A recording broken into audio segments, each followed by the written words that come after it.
This is how my game looked on day 1, and this is how it looked on day 7. So here's how I made a game in just 7 days with no experience. Starting with day 1, there really isn't much to say about this game other than it sucks. My idea for the game is a 3D auto-scroller, kinda like Run from cool math games. But instead of running, you fly a ship. And here's what I have so far. Brother, You literally just sit there and look at the shapes.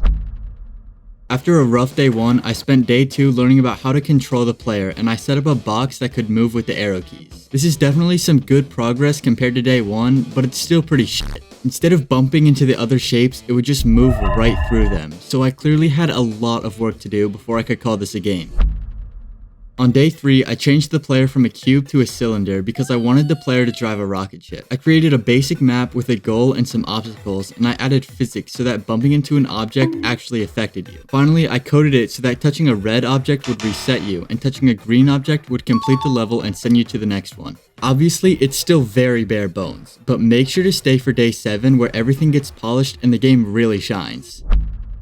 At this point, my time is halfway up, but the game is far from finished. So I did a little bit of polishing by adding sound effects when the player crashes and some background music. I also made some really basic fire particles that come out of the ship when you hold space. After that, I spent the rest of day 4 practicing making maps, and I would need that practice because I had something huge planned for day 5.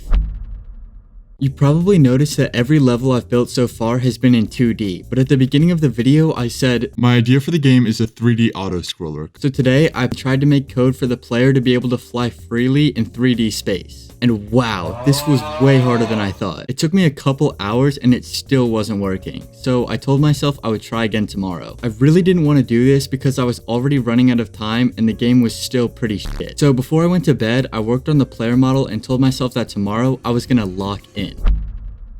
I want to have a game done in 7 days, and right now I can't even move the player correctly. I have a lot of work to do. Today I sunk a ton of time into player movement, like almost the whole day. The good news is that I eventually got it working, but the bad news is that by the time I did that, it was already day 7.